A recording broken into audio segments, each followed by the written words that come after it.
আপনার আপনার মনে হয় না যে ৭১কে যে আওয়ামী লীগ তাদের মৌরুসি পাট্টা করতে পেরেছে তার কারণ হচ্ছে যে আপনারা তো ৭১কে আপনারা মনে হয় আওয়ামী লীগের চেয়েও বেশি ৭১কে আওয়ামী লীগের মনে করেন, মুক্তিযুদ্ধকে আওয়ামী লীগের মনে করেন, কারণ আপনারা মুক্তিযুদ্ধের কোনো কিছু ওন করেন না, মুক্তিযুদ্ধের স্লোগান ওন করেন না, মুক্তিযুদ্ধের মানে মানে মুক্তিযুদ্ধের কোনো মানে যেটা হচ্ছে যে মুক্তিযুদ্ধের সাথে কোনো সম্পর্কিত আছে আপনারা ওইটা যদি থিসিস হয় আপনারা ওটা একটা এন্টি থিসিস লিখতে চান, মানে ওয়ানলি আওয়ামী লীগের বিরোধিতার নামে আপনারা ১৬ ডিসেম্বরকে এখন ফিকে করে ফেলতে চান, মানে যেহেতু এটা আওয়ামী লীগ করতো, মানে ওইটাই বা কেমন? প্রশ্নটা আপনার কাছে রাখলাম, আমি আসতেছি আপনার কাছে যে আপনারা মুক্তিযুদ্ধ আপনারা বলেন যে মুক্তিযুদ্ধকে আওয়ামী লীগ কলুষিত করছে, কিন্তু মুক্তিযুদ্ধকে আপনারা আওয়ামী লীগের সম্পত্তি বানায় ট্রফি হিসেবে তার হাতে আপনারাই বেশি তুলে দেন।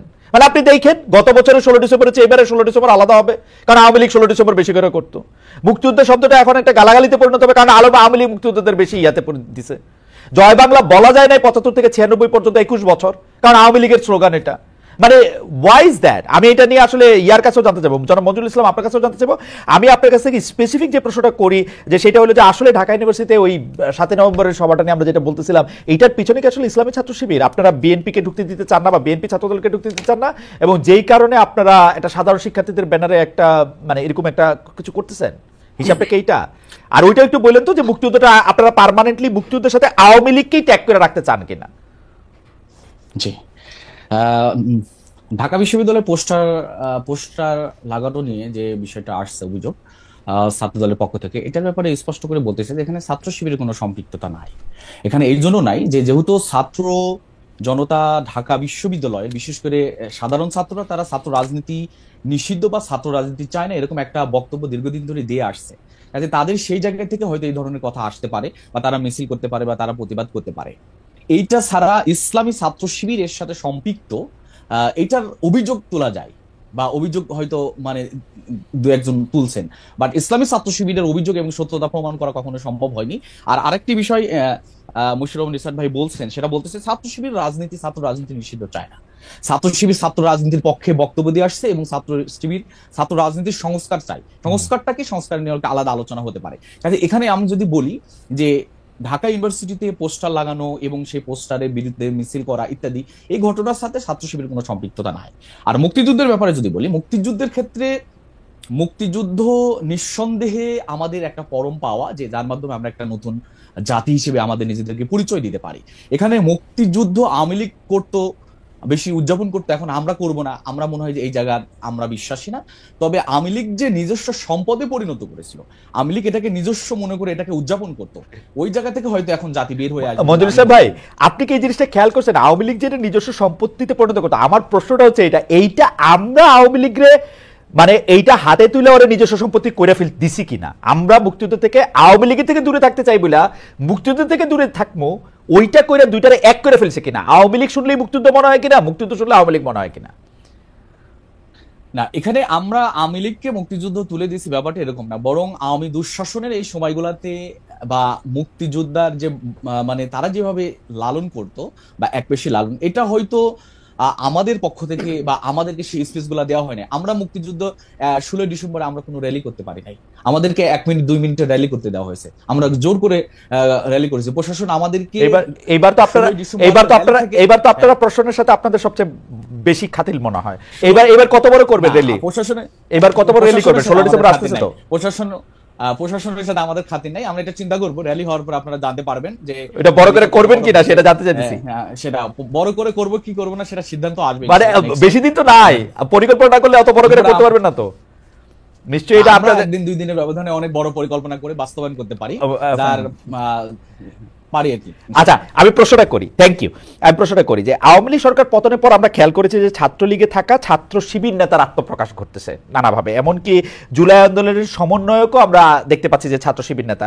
এই ধরনের কৌশলের কারণে গত 15 বছর শিক্ষা জীবন, ছাত্র রাজনৈতিক কেরিয়ার সবই আপনারা ঠিক রাখতে পেরেছেন, কিন্তু ছাত্রদলের অনেকে শিক্ষা জীবন কেরিয়ার ধ্বংস হয়ে গেছে বিগত সরকার আওয়ামী লীগ ছাত্রলীগের নিপীড়নের কারণে। অনুপ্রবেশের এই রাজনীতি কি আপনাদের সাংগঠনিক সিদ্ধান্ত হয়েছে নাকি ব্যক্তিগত সিদ্ধান্তে? প্রথম হলো যে অনুপ্রবেশ বলতে, অনুপ্রবেশে ধরেন আমি ছাত্র শিবির করি, আমি ছাত্রলীগের একটা কেন্দ্রীয় পদ নিয়ে বসে আছি, আমি 2 মাস পরে অনুপ্রবেশ করছে বলে আমার জানা নাই। না না, আমার জানা নাই, আমি শিবিরের কেন্দ্র সভাপতি হিসেবে বলে আমার জানা নাই।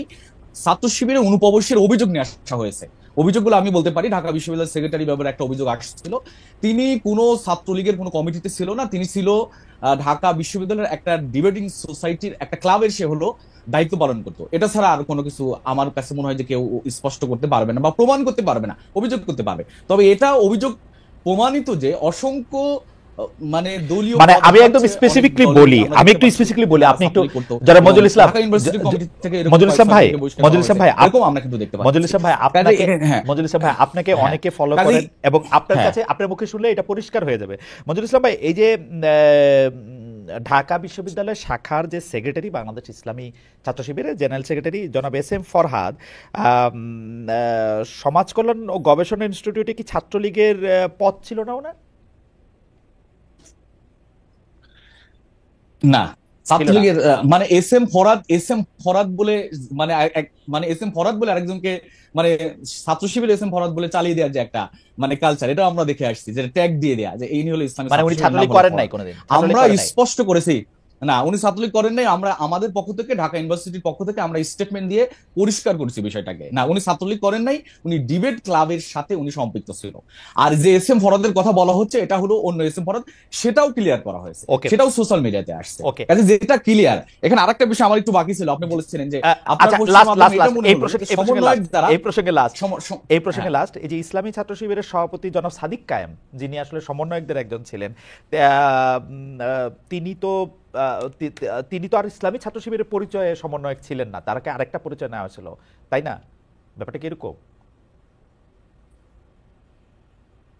মানে বুঝি নাই, মানে সমন্বয়ক হিসেবে, সমন্বয়কের ক্ষেত্রে আমরা স্পষ্ট করতে পারি যে আমাদের অনেক জনশক্তি আন্দোলনে ছিল, সরাসরি আন্দোলনে ছিল, এবং এই আন্দোলনে আমি মনে করি যে এই আন্দোলনের অন্যতম স্টেক হোল্ডার হিসেবে ইসলামী ছাত্র শিবির ভূমিকা পালন করেছে।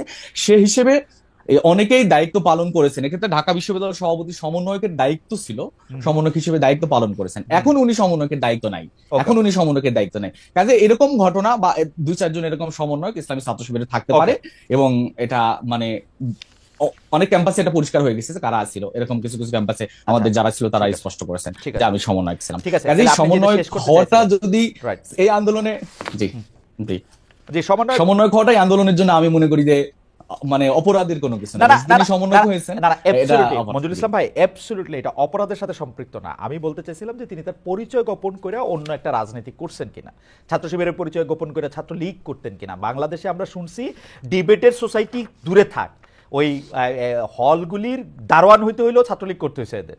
ডিবেটের সোসাইটি তো ছাত্রলীগ না করে করতে পারবে না, মানে আমরা 15 বছরে আমরা যত জানি আর কি, সেইটা উনারা দলের সিদ্ধান্তে করছে না ব্যক্তিগত সিদ্ধান্তে করছে, সেটা ছিল হচ্ছে প্রশ্ন। না, এখানে আপনি যেটা প্রশ্ন করেছেন কোনোটাই ঠিক না আর কি। দলেরও সিদ্ধান্ত ছিল না, তার ব্যক্তিগত সিদ্ধান্ত ছিল না, তাই ছাত্রলীগের সাথে সম্পৃক্তও ছিল না। ছাত্রলীগের সাথে সম্পৃক্ত থাকার নৈতিকভাবে ছাত্র শিবিরের কোনো জনশক্তির অধিকার নেই, কারণ এটা সাংবিধানিকভাবে স্বীকৃত, অন্য কোনো দল বা সংগঠনের সাথে সম্পৃক্ত থাকতে পারবে না। এক্ষেত্রে প্রশ্নই আসে না একজন বিশ্ববিদ্যালয়ের শাখার সেক্রেটারি কিভাবে অন্য একটা দলের সে কমিটিতে থাকেন বা অন্য দলের সাথে সম্পৃক্ত থাকেন। ঠিক আছে, আপনি যে প্রসঙ্গটা শেষ করতে চাইছিলেন সেটা একটু শেষ করেন। আমি একটু দর্শকদের কাছে জানতে চাইছিলাম যে অন্তর্বর্তী সরকার শিক্ষা প্রতিষ্ঠানে স্বাভাবিক পরিবেশ ফেরাতে পেরেছে বলে মনে করেন কিনা। দর্শকরা সমান দুই ভাগে ভাগ হয়েছেন, শতকরা 50% মনে করছেন যে হ্যাঁ ফেরাতে পেরেছেন, শতকরা 50% মনে করছেন যে ফেরাতে পারেননি। 69,000 দর্শক আমাদেরকে ভোট বা সিদ্ধান্ত পাঠিয়েছেন। এই আপনি যেটা বলতে চাইছিলেন যে প্রসঙ্গে, আমি সেটা যদি একটু বলেন, জনাব রিচার্ডের বলা কোনো প্রসঙ্গে আপনি রেসপন্ড করতে চেয়েছিলেন জনাব মঞ্জুরুল ইসলাম। আচ্ছা, আমি যেটা বলতে চেয়েছিলাম সেটা হলো যে ছাত্র শিবিরের মানে এই ক্যাম্পাসের ছাত্র রাজনীতি, প্রশ্নটা আবার মনে করলে বেটার হবে আর কি। প্রশ্নটা আমি একটু কনফিউজ হয়ে গেছি। জনাব রিচার্ড যেটি আসলে বলতে চেয়েছেন সেটি আপনি, রিচার্ড অনেকগুলি কথা বলেছেন, আপনি নিজের থেকে বলছিলেন যে একটা বিষয় আপনি রেসপন্ড করতে চান, মানে আমি বিষয়টা জানি না মানে কোন প্রসঙ্গে। জনাব রিচার্ড আসলে ক্যাম্পাসে রাজনীতি, লেজুর বৃত্তি, ছাত্র শিবিরের সাথে সম্পর্ক, সংগঠনের নানা বিষয়ে কথা বলেছেন। তাহলে আমরা আবার একটু রিচার্ড সাহেবের কাছে যাবো, আপনার যদি কোনো কিছু মনে হয়। যে আমি বুঝতে পারছি, যে আমি বুঝতে পারছি উনি অনেক কথাই বলছেন, 71-এর বিষয়ে আমি কথা বলেছি। 5 আগস্টের পরের উনি বলছেন 5 আগস্টের পরও ছাত্র শিবিরের কার্যক্রম অস্পষ্ট বা এই জাতীয় কথা বলেছেন। আমরা এখানে স্পষ্ট করে বলতে পারি যে 5 আগস্টের পরে ছাত্র শিবিরের কার্যক্রম বা আগের কার্যক্রম সবসময় ছাত্র শিবিরের কার্যক্রম ওপেন ছিল, এবং 5 আগস্টের পরে ছাত্র শিবির সেই স্পেসটা পাচ্ছে, যে স্পেসটা 5 আগস্টের আগে পাইনি। মিডিয়া থেকে শুরু করে সকল ক্ষেত্রে আমাদের সেই স্পেসটা এখন আমরা পাচ্ছি, যে মিডিয়া আমাদেরকে একটু সুযোগ দিচ্ছে, যেটা আগেও মিডিয়া আমাদেরকে এইভাবে কোনোদিন সুযোগ দেয় নাই। কাজে এই ধরনের যে অভিযোগগুলো আসছে যে আমাদের ছাত্র শিবিরের ব্যাপারে তারা আমরা অস্পষ্ট, এই ব্যাপারটাকে ক্লিয়ার হতে চাচ্ছিলাম যে ছাত্র শিবির সবসময় ওপেন ছিল, ওপেন ছাত্র রাজনীতি করেছে, এবং তাদের কার্যক্রমগুলা ধারাবাহিকভাবে আমরা যদি দেখি সোশ্যাল মিডিয়া, আমরা যেহেতু মিডিয়াতে সেই এক্সেস পাই নাই, সোশ্যাল মিডিয়ায় আমাদের সেই অ্যাক্টিভিটিস গুলা আমরা দেখানোর সুযোগটা পেয়েছি, এটা আর কি। আপনাকে ধন্যবাদ। আমি